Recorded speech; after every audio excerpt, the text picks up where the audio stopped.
I'd like to invite Aiden up here to help me light the chalice this morning.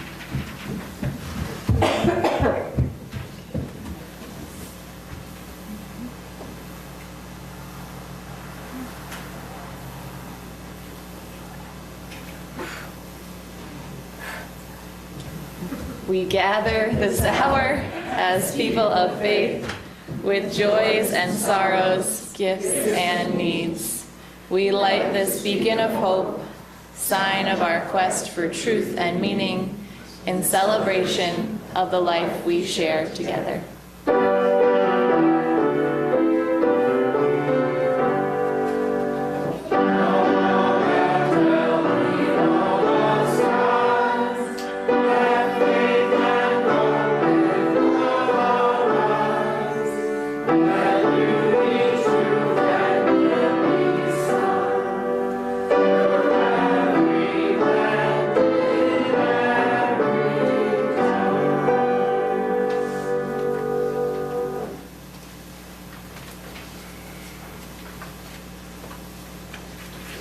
So I'm going to tell a story this morning, and wouldn't you know, I need some help. I'm going to need 4 volunteers to start, but maybe as many as 7. So do we have 4 folks who want to come up and help me? This is a no acting. This is a no acting. This is a low risk. Promise. 1, 2, 3. You guys a piece of paper. So let's see. We'll go on to this one. This one.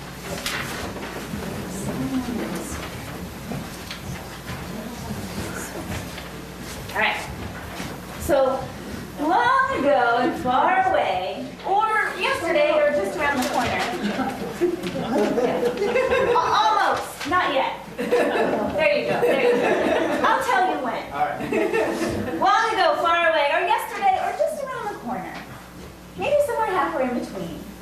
There was a town that sat quiet and content, tucked under the shadow of a great mountain. And carved on the side of that mountain, big and tall so no one could miss them, were the words, "The answer is no."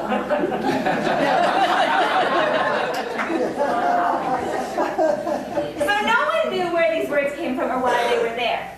But they were the words that these people lived by. They were cuddled under that mountain, and they were glad for the comfort of these words. They were so clear. Because whenever the townspeople had a question, all they had to do was look to the mountain. And the answer was clear. The answer is no. So making decisions was very easy. Life went smoothly and easily. Until one day. It was that particular day that was Mother Jones. And Mother Jones was about to make dinner for her family, but she just couldn't decide. Because sometimes it's hard, you know, should you make steak or salad or stew or pasta or chicken or potatoes or dumplings or donuts? So she went out to the yard and she said, "Should I make liver for dinner tonight?" And the mountain said, The answer is no. All right, she said. I knew that. Nobody really likes liver anyway. Maybe I should make shrimp for dinner. And the mountain said, The answer is no. well, what about tacos? Or tofu? Or baked beans? Or broccoli? Mama Jones asked more questions until the sun disappeared behind the mountain. And she kept asking questions until the sun came up the other side. But all the mountain ever said was, The answer is no. So finally, she stomped her foot, she shook her head, and she rang the town bell. She said, "We need to have a meeting here. I can't even figure out what to make for dinner." The mountain is not being helpful. All the townspeople came and they gathered, and they listened to Mama Jones tell her story. She says, "It seems to me we've got a problem. It seems to me that the mountain isn't giving us the answers we actually need. I think it would be nice if the mountain said yes once in a while."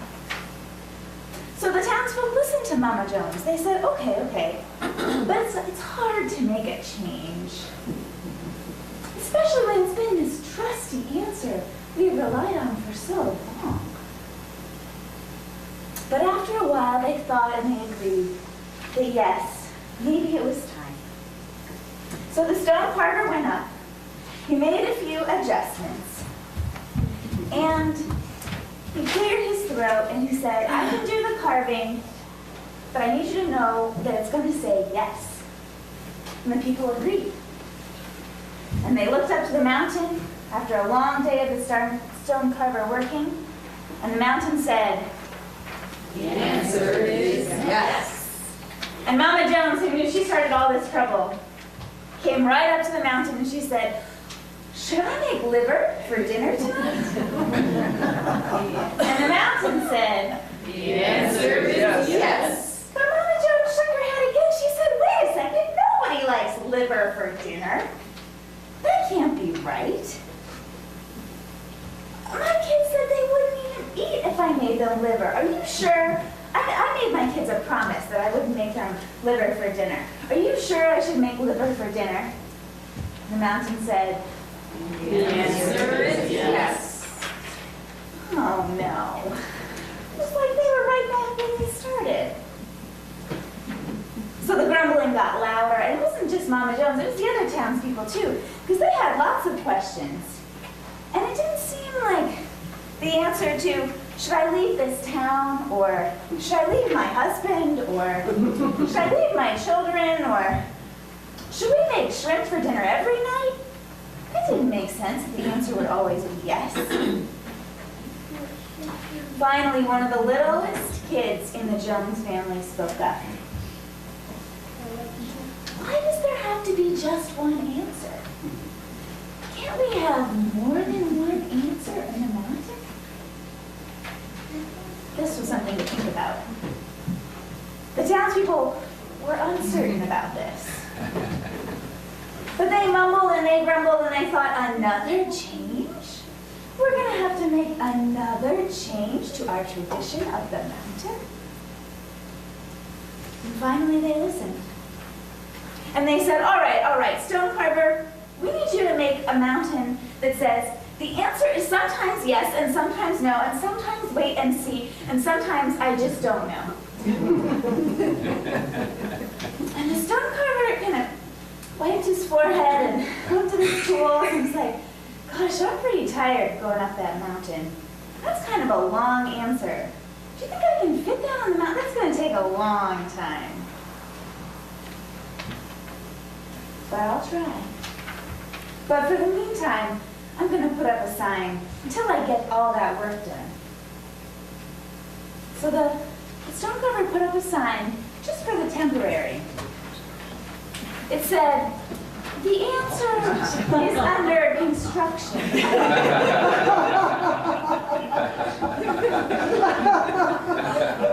And so the townspeople looked up to the mountain, not just that day, but for all the days following, because the truth is the stone carver never made it back up.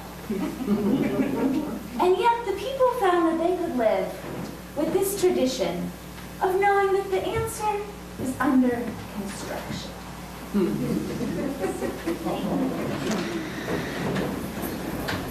So a moment to turn inward, let your feet find the floor, let your shoulders fall back. We sang this morning that we have pain like an arrow. We have hearts like arrows too, hearts which can send out love and care to all those around us and beyond us who are in need of some extra TLC. So for whomever is in your life, whomever around the world, be it people in Nepal recovering from such a serious earthquake, those living in the shadows, those who are uncertain with their diagnosis and their health, all those who are in need, just take a moment and And feel that pain can be an arrow, but our love and care can be an arrow as well. So for all we can direct, all just for a few moments, our good intention, our prayer, our thought, our hope for healing and peace out into the world, let us take a moment and just send that out.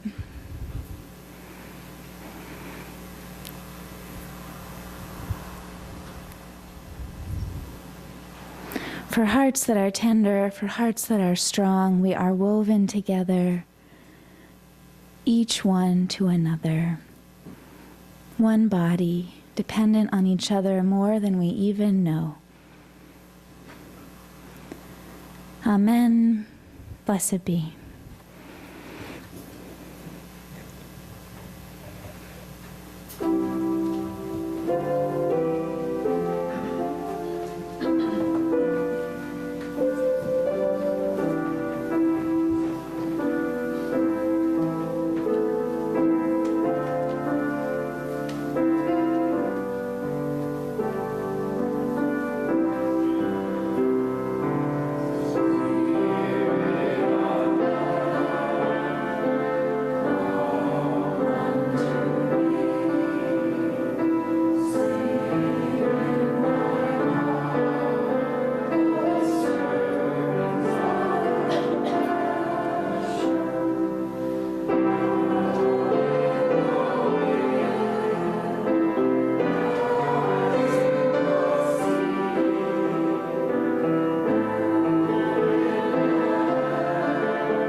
The sound in the gym was a little chaotic. It was that constant mix of those squeaking sneakers on the floor and the pounding and bouncing of basketballs and those energetic shouts of people who were both excited and nervous to play. And I stood amidst many people in one line on the side of the court, eagerly awaiting the ball. I watched carefully as those before me kind of just took their shots and gracefully perfected the art of the layup. A few steps, a dribble or two, and then they had this magical leap that coincided with the lifting of the ball into the basket, and it looked so easy. But it was not easy for me, I will say that. I finally received the ball. I took my few steps trying to dribble at the same time, and I hoisted that ball towards that what I thought was the perfect spot on the backboard for it to just go in. And, it didn't do that. Instead, it just ricocheted right off the backboard, didn't even touch the rim, flew onto the other side of the court where one of my more skilled teammates had to go and grab it before it interfered with the other team's warm-up. And I was discouraged, and I just lined up at the other side, kind of waiting my next turn. This is not a memory from my middle school days, unfortunately. Although I was just as bad at basketball then as I am now, despite my height advantage. This is a memory from only 5 years ago when I played on a Special Olympics basketball team. Now, I know some of you might be curious as to why I was playing on a Special Olympics team. Traditionally, Special Olympics is associated with serving those with developmental disabilities. Here's their mission statement. We provide year-round sports training and athletic competition in a variety of Olympic-type sports for children and adults with intellectual disabilities, giving them continuing opportunities to develop physical fitness, demonstrate courage, experience joy, and participate in a sharing of gift, skills, friendship with their families, with other Special Olympics athletes, and with the community. They pride themselves on using the power of sports to transform and change people's lives. But nowhere in that mission statement did it say anything about serving those of us without intellectual disabilities, because that's not traditionally what they have done. But all that changed when a program called Unified Sports came onto the scene. And I was reminded of that. There was an article in the DNC this Thursday, which I'm happy to show you all later. It's called More Than a Game, and it's about New York State's implementation of unified sports in our area schools. And the basketball season just kicked off on Thursday night. And so the inspiring principle behind unified sports is that we train together and we play together in order to build friendship and understanding with one another. And teams have players of similar ages and physical skills, half of whom have intellectual disabilities, the athletes, and half of whom do not, the partners. And these teams, they train together and they play other unified teams. And the article in the paper is great. I really enjoyed it. But there's this one part that I wanted to focus on. On the back page, not on the nice front page with the picture of everybody happy. There's this sentence on the back page that says, Special Olympics was leery about this new program. They were leery. And having worked for them prior to going into ministry myself, I kind of have to agree. When this idea kind of first came up as a pilot program in the 90s, many folks who worked with and for Special Olympics, they looked up to that mountain like in our story, and they said, the answer is no. They had a singular vision, and they wanted to keep that vision because it was a good vision. And other folks like me looked up to that mountain years later, and I saw a different answer. The answer is yes. And I participated firsthand as a unified partner, obviously shining on the basketball court, as I mentioned before. And it was incredibly rewarding. The Special Olympics athletes were my teammates, not just people that needed my help. And in fact, many times on and off the basketball court, they were more helpful to me than I was to them. But I know why this program made them leery. I know why they were a little bit afraid. I know why they saw the answer is no. Because it represented change. It broke with their tradition. It was changing the way things had been done since their founding almost 40 years earlier. And here in our Unitarian Universalist faith, we know a lot about breaking with tradition, right? We see ourselves as heretics, as those who cut ties with past traditions that do not serve us. And we applaud this view of our history, this development. We like being rebels and outcasts. Is that right? Is that accurate? Yeah. There are times when we as a movement have looked up to the mountain and we've seen the answer is no, both in positive and negative ways. We've unfortunately said no to calling many of our early female clergy earlier in our movement. We said no to African American UU leaders in the late 60s and in times since then. But we've also, of course, said no to original sin. We've said no to discrimination based on sexuality and gender. And we've said no to the idea of hierarchy within religion. And we've looked at that mountain and we've seen the answer is yes, especially here in our church. Many of you still in this room said yes to starting a congregation 21 years ago. You said yes to caring for the environment and creating a green sanctuary. You've said yes to Soul Matters. You've said yes to our pioneering in partner and shared ministry. And you've said yes to having services for all ages and services led by our members as well. But just like in our story this morning, saying yes or no all of the time doesn't always seem to do the trick. We've said yes and no many times, and things have worked out in many different ways, both good and bad and in between. We have also waited. We've not known the answer. We've discovered more than one answer. And living with the questions and the ambiguity around them can naturally leave us feeling a little uncomfortable. And that's because we're a part of a religion where our tradition is always under construction. There are no hard and fast answers in this place. We struggle with breaking traditions that don't serve us any longer, and we struggle with making the new traditions that we want to see in the future. And that's part of who we are.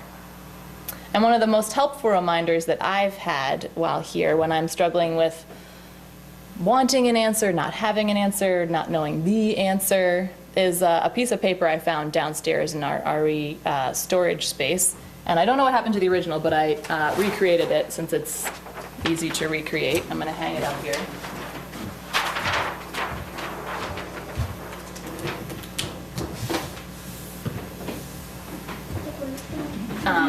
Anyone who can't see, it's a little circle. Inside that circle it says, my comfort zone. And then way outside the circle over here, it says, where the magic happens. And I kind of chuckled the first time I saw this. It was just like planted there for me. And it kind of was a great reminder of what's possible when I'm willing, when we're all willing to give up a little bit of our personal comfort in favor of a larger, bigger dream or goal. Because let me tell you that on that basketball court, I was way out of my comfort zone. And it did not feel magical most of the time. It was tough to keep getting out there. It was tough to keep missing shots. I was not your traditional basketball player, and it showed. But when I was out there with others, something else was possible. With my teammates, magic could sometimes happen. Magic that I might not have experienced sitting on the sidelines or adhering to other traditions.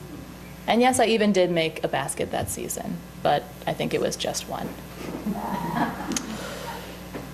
So in closing this morning, I want to invite us to take a few moments together and think about the traditions we have in our own lives, in the life of our families, in the life of this church, in the life of the wider world in our web of existence.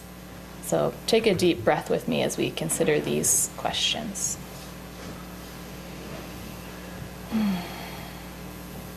What traditions are worth saying yes to? What traditions need to hear a resounding no? What traditions are under construction? Where do we need to leave our comfort zone? What magic is waiting for us there? Because it's okay for our answers in our tradition to be under construction. It's okay to be leery. It's okay to be a little bit afraid of change. These are natural and normal reactions. Trust me, I know. But I'm grateful that this is a place where we can bring those feelings, whatever they are, and other people can help us carry them for a while. Because we are like a unified team. We take chances, we encourage one another, we play together, and we work toward a common goal. A goal of sustaining a powerful, life-changing faith community. A community we hope that has old traditions and new traditions alike, that the future generations who we hope will inherit this place, they will struggle with saying yes and no and I don't know to those. So let us give them the opportunity to do just that. May it be so. Amen.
please rise if you're willing and able and join us in our final hymn, number 145.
Extinguish the chalice.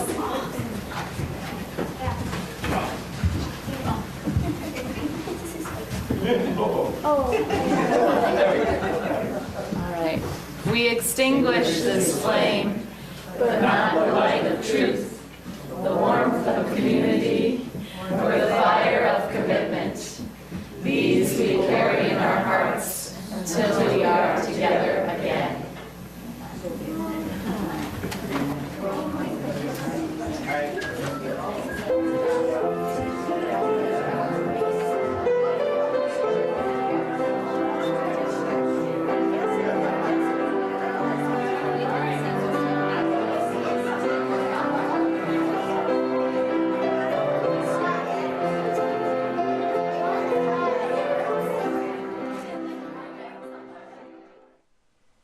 Join us for worship every Sunday at 10 a.m.